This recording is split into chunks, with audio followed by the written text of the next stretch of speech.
My name is Maya, and the last thing my father ever said to me was, "Don't let them take the kitchen from you." I thought he was delirious. Morphine talking, fever dreams at 2 a.m., in a hospital room that smelled like bleach and goodbye. But he wasn't confused. He knew exactly what was coming. He just couldn't stop it in time. Because 3 weeks after we buried him, my own sister looked me dead in the eye across his bakery counter, the one he'd built by hand from reclaimed oak, and said, "You were always just the dishwasher. Maya, you don't get to play owner now." And her husband, the man with the law degree and the cold smile, slid a stack of papers toward me and said, "Sign this or lose everything. We can do this the easy way, or I promise you, you won't like the other way." But the question that still keeps me up at night isn't what they said. It's how long they'd been planning it, and what would have happened if I'd actually signed. Let me take you back. Nashville in October has this golden, hazy quality to it, like the whole city is wrapped in warm light. The trees along 12th Avenue were turning, and the air smelled like wood smoke and cinnamon. It was the kind of weather my father loved.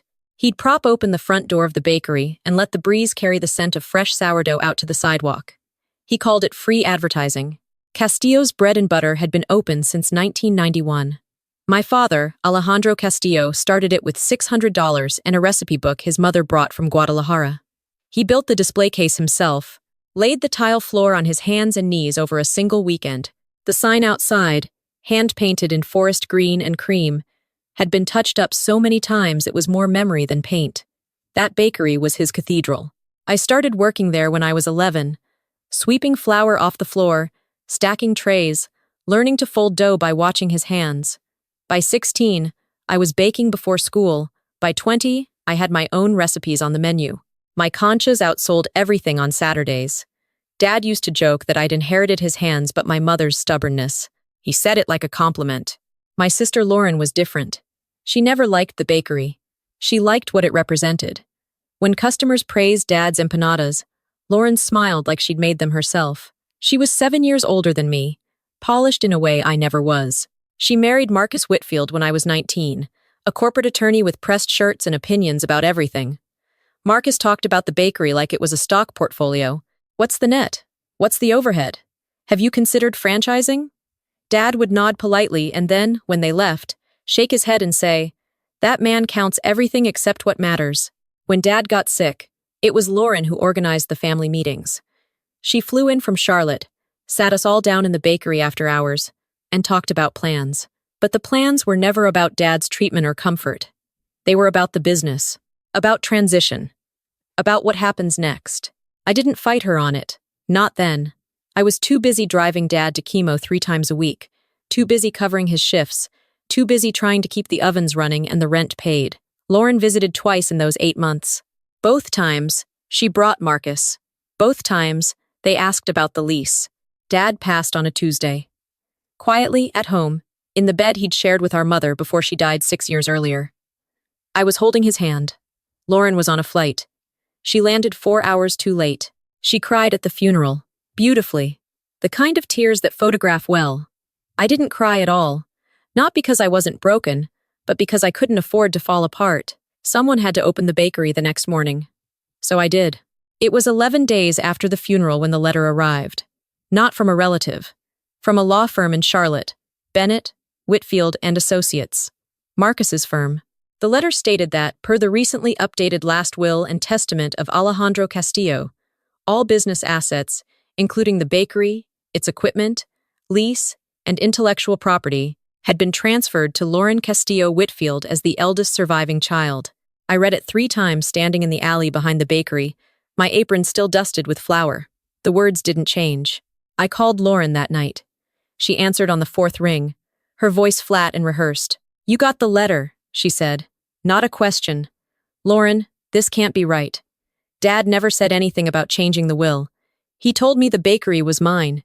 He said it to my face." There was a pause. Then Marcus's voice came through, speakerphone steady and sharp.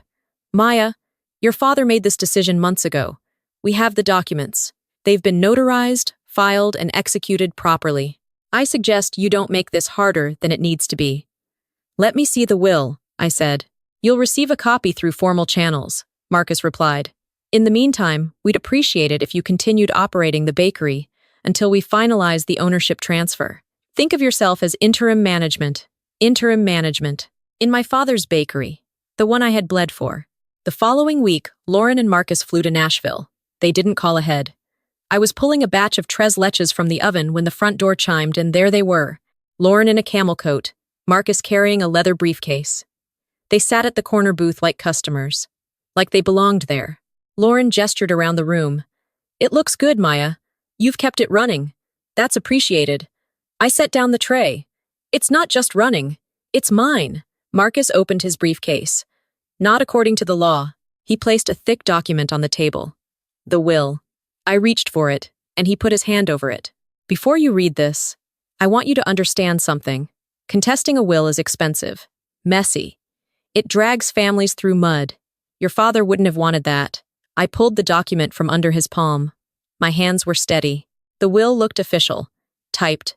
Notarized. Stamped. But when I got to the signature page, something cold crept up my spine. The signature was Dad's name. The letters were right, but the pressure was wrong. My father had arthritis in his right hand for the last 3 years of his life. His signature had become shaky, compressed, the letters tight together because it hurt to write wide. This signature was smooth, confident, the handwriting of a healthy man. I looked up at Marcus. "When was this signed?" "About 7 months ago," he said. Dad could barely hold a fork 7 months ago. Lauren shifted in her seat. "He had good days and bad days. You know that. I was with him every day, Lauren. Every single day. When did he sign this? Who witnessed it?" Marcus closed his briefcase. "It was handled by our firm. Everything was done properly." I put the document down. "I'm not signing anything." Lauren's expression flickered. "Just for a second. Like a crack in porcelain." "Maya, please. Don't be difficult. You can still work here. We're not kicking you out. We're just formalizing what Dad wanted. Dad wanted me to have the bakery. He told me that. People say a lot of things when they're dying," Marcus said, standing. "What matters is what's on paper." They left. The chime on the door rang behind them like a punctuation mark. I locked up early that night, sat on the floor behind the counter with my back against the display case, knees pulled to my chest, breathing in the smell of butter and yeast. That smell had been the only constant in my life. And now they wanted to take it from me. The next morning, I did something I hadn't done in months. I opened Dad's office, the small room behind the kitchen, barely bigger than a closet, with a metal desk and a filing cabinet that stuck on the second drawer. I hadn't been in there since he got too sick to work. Everything was exactly as he'd left it. A coffee mug with a ring stain on the desk. A calendar still turned to March. A framed photo of me and him, flour on both our faces, taken the day I turned 21. I started going through the filing cabinet. Not sure what I was looking for. Just a feeling, the same instinct that told me the signature was wrong. Tax returns, supplier invoices, repair receipts. And then, in the bottom drawer, tucked inside his mother's recipe book, a sealed envelope. My name on the front, in his shaky, arthritic handwriting. The real handwriting. I opened it with trembling fingers. "Mija, if you're reading this, I'm already gone. I'm sorry I couldn't say this properly while I was still here. Your sister has been pressuring me about the bakery for a long time. Marcus came to the house in February with papers. I didn't sign them. I want you to know that. Whatever they show you, I did not sign that will. This bakery is yours. You earned it with your hands. You earned it with your heart. The recipe book has everything. The real will is with Harold Fenton, our family attorney since 1998. He has the original. Don't let them erase you from this place. You are the flour and the fire. Love always, Dad." I read it once, then again. By the third time, the tears came.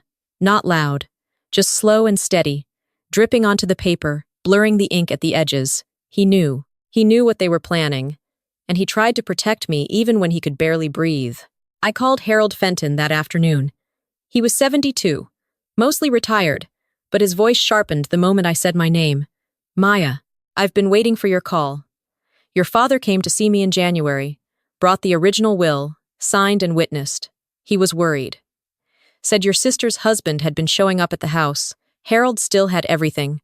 The real will, naming me as sole inheritor of the bakery. Signed, witnessed by 2 neighbors, notarized by Harold himself. The date was January 14th, 3 months before the one Marcus had produced. There's something else, Harold said carefully. I looked into the will your sister's husband filed. The notary listed on that document, a woman named Patricia Vasquez. She's a paralegal at Marcus's firm. And according to public records, your father never visited that office. Not once. My blood went cold. They forged it? I can't say that definitively. But the evidence points in a very troubling direction. I didn't sleep that night. I sat at my kitchen table in the apartment above the bakery. The one Dad had let me live in rent-free for 5 years. And I organized everything. The real will. The forged will. Dad's letter. Harold's notes. Photos of the signature comparison. I created a folder on my laptop and titled it, They Won't Win.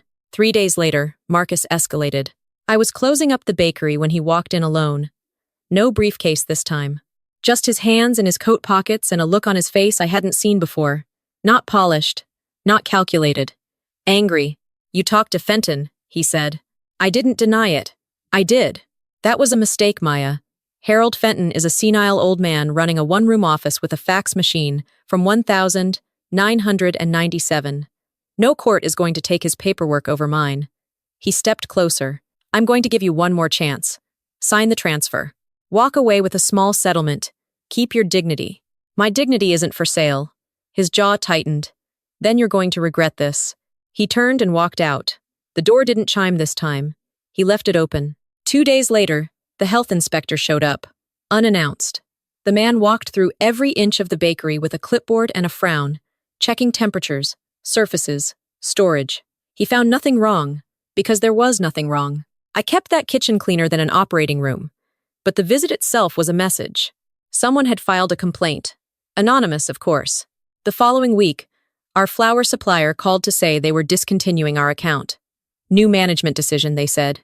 I'd been ordering from them for 6 years. One call to their office, and I learned that someone had contacted them claiming the bakery was under new ownership and that all existing vendor contracts should be paused. It was Marcus. It had to be. Then came the social media post, a review on every platform simultaneously, from accounts I'd never seen, all saying the same thing in different words. Bakery has gone downhill since the owner died. New management doesn't care about quality. Wouldn't recommend. 13 reviews in one night. All 1 star. I sat in the dark bakery at midnight, reading them on my phone, my chest tight. They were trying to destroy what they couldn't steal. But they didn't know about Gloria. Gloria Mendez had worked at Castillo's for 14 years. She started as a dishwasher and worked her way up to head baker alongside my father. She was 61, built like a fireplace, and had a memory like a steel trap. When Dad got sick, Gloria kept the morning shift alive. She never complained. She just showed up. It was Gloria who came to me on a Wednesday morning, before the ovens were even warm. She placed her phone on the counter, screen up, and pressed play. A voice recording, Lauren's voice, recorded at the bakery 6 months earlier, when she'd visited under the pretense of helping. Maya doesn't know what she's doing. Once Marcus handles the paperwork, we sell this place. The location alone is worth 4 times what it makes in bread. She'll cry for a week and then move on. She always does. Then Marcus in the background. Just make sure she doesn't talk to Harold before we file. I stared at Gloria. You recorded this? She shrugged. Your father told me to keep my ears open. So I did. I hugged her so tight she laughed and told me I was going to crack her ribs. That recording changed everything. I filed a formal complaint with the Tennessee Bar Association against Marcus Whitfield for notarization fraud and forging legal documents.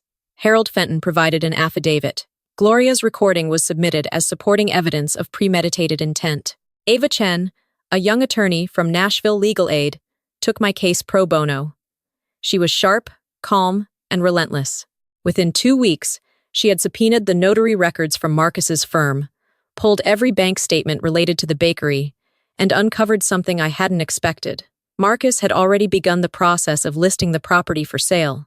A commercial real estate agent in Charlotte had been sent floor plans and a projected asking price. They were planning to sell the bakery before the ink on their fake will was even dry. The court date was set for a cold morning in December. I remember because the trees outside the courthouse had lost all their leaves and the branches looked like cracks in the sky. Ava presented everything.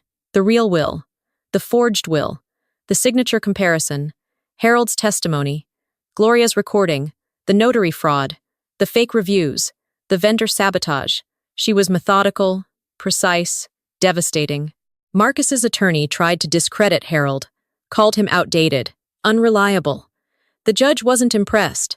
He tried to argue that Gloria's recording was obtained without consent. The judge noted that Tennessee is a one-party consent state.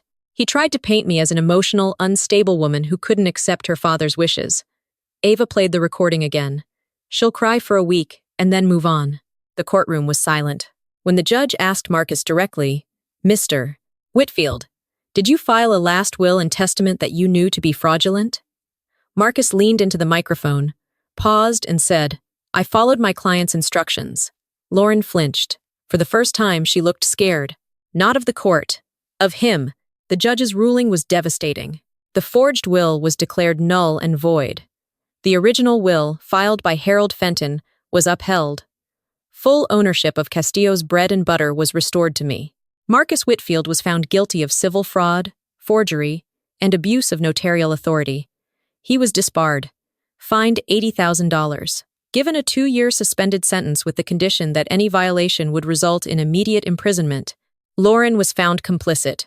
She was ordered to pay restitution of $40,000, sentenced to 200 hours of community service, and issued a 5-year restraining order barring her from the bakery and any contact with me. When the gavel came down, I didn't move. I just sat there, hands folded in my lap, breathing. Ava put her hand on my shoulder. Outside the courtroom, a woman I didn't recognize stopped me on the steps. She was maybe 25, clutching a folder to her chest. "My brother-in-law is trying to take my grandmother's house," she said, voice shaking. I didn't think anyone would believe me. "But you, what you did in there, you showed me it's possible." I didn't know what to say. So I just held her hand for a moment and told her, "Keep every receipt, document everything, and don't stay quiet." She nodded, eyes wet, and walked away. Lauren never spoke to me again. Not at the courthouse, not after. She and Marcus left Nashville that same week. I heard through a cousin that they moved to Atlanta, that Marcus was working at a small consulting firm, that Lauren had stopped posting on social media entirely. I didn't check. I didn't need to. A full month passed before I went back to the bakery without feeling like I was bracing for an attack. It was a Sunday. I got there early, before sunrise, the way Dad and I used to. The air was cold and the street was quiet. I unlocked the front door and stood in the dark for a moment, just breathing. Flour, butter, cedar from the counter. The ghosts of 1,000 mornings. I turned on the ovens one by one. The familiar click and hiss. The slow warmth spreading through the room like a pulse returning to a body. Gloria showed up at 5:30. She didn't say good morning. She just tied her apron, cracked her knuckles, and said, "We're out of cinnamon." I laughed. The first real laugh in months. That week, I repainted the front wall. Not a new color, just a fresh coat of the same forest green Dad had chosen in 1991. I replaced the cracked floor tile near the register, the one Dad had been meaning to fix for years, and I hung a new frame next to the menu board. Inside it was his letter, the real one, the one he wrote with shaking hands and a heart full of love. "You are the flower and the fire." A reporter from the Nashville scene reached out. She wanted to write about the case. I agreed, not for attention, but because I wanted other people to know that this happens, that families can be the ones who betray you, that the people who are supposed to protect you are sometimes the ones you need protection from. The article came out on a Wednesday. By Friday, the bakery had a line out the door. People came not just for the bread, but to tell me their stories. A woman whose brother forged her mother's power of attorney, a man whose cousin drained their grandmother's savings, a teenager who'd been cut out of every family photo after coming out to her parents. I listened to all of them. I didn't have answers for most, but I had a table, a cup of coffee, and the willingness to sit. 3 months later, the Nashville Women's Alliance asked me to speak at a panel on financial abuse within families. I stood at the podium, looked out at a room full of strangers, and said, "The hardest part wasn't the court case. It wasn't the forgery or the fake reviews or the threats. The hardest part was the moment my own sister called me just the dishwasher in the place my father built with his bare hands. Because when family erases you, they don't just take your name off a document. They take your belief that you were ever worth writing down." The room was still. Someone in the back row wiped her eyes. Afterward, a woman handed me a small card. On the front, in careful handwriting, it said, You didn't just save a bakery, you saved a story. I keep that card in the register now, right next to the photo of me and Dad covered in flour. Last Saturday, I was wiping down the counter after close when the front door chimed. I looked up. It was my niece, Sophie, Lauren's daughter. She was 9 now, tall for her age, with her mother's cheekbones and her grandfather's eyes. She stood in the doorway clutching a folded piece of paper. "Mom doesn't know I'm here," she whispered. "Aunt Maya, Grandpa used to bring me here when I was little. I remember the smell." She handed me the paper. It was a drawing. Colored pencils on lined notebook paper. A bakery with a green sign. Inside, 2 stick figures behind a counter. One tall, one small. The tall one was labeled Aunt Maya. The small one was labeled me. My throat tightened. "You drew yourself inside?" She nodded. "That's where I belong, right?" I pulled her into a hug and whispered into her hair. "Always." That night, after Sophie's babysitter came to pick her up, I sat on the back steps of the bakery with a cup of chamomile tea, looking at the alley where I'd first read that lawyer's letter 11 months ago. The same alley, the same bricks, but everything else had changed. I thought about what Dad said about not cutting corners even when nobody's watching. I thought about Gloria, who kept her ears open because a dying man asked her to. I thought about Harold Fenton, 72 and mostly retired, who held onto a piece of paper because he believed it mattered. I thought about the woman on the courthouse steps, the strangers who sat at my table, the 9-year-old girl who drew herself inside. This bakery isn't just flour and fire, it's proof. Proof that I was here. Proof that I stayed. Proof that when they tried to erase me, I baked my way back into existence. Sometimes the people who are supposed to love you the most are the ones who try to take everything. But here's what I've learned. You don't need their permission to exist. You don't need their approval to fight. And you don't need their love to be whole. You just need the truth. And the courage to say it out loud. Have you ever been erased by your own family? Have you ever had someone try to take what was rightfully yours? If this story moved you, I'd love to hear yours. Leave a comment below. Share this with someone who needs to hear it. And if you haven't already, subscribe to RS Revenge Story for more true stories where silence ends and justice begins.